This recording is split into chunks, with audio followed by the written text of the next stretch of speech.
DSWD nagpalabas ng mahigit 2 bilyong pisong pondo para pagkalooban ng pagkain ng mahigit 1 milyong kabataan sa darating na pasukan. Alamin natin ang detalye ng balitang yan mula kay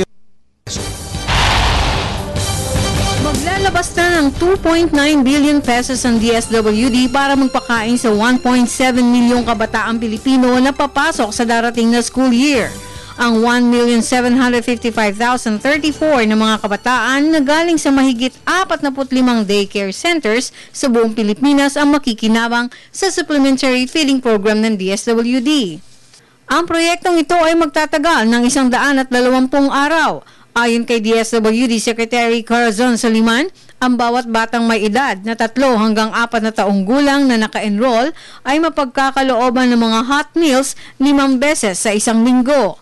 Ang mga magulang ang nakatalagang maghahanda ng pagkain samantalang ang mga recipes ay manggagaling sa dietary nutritionist ng DSWD.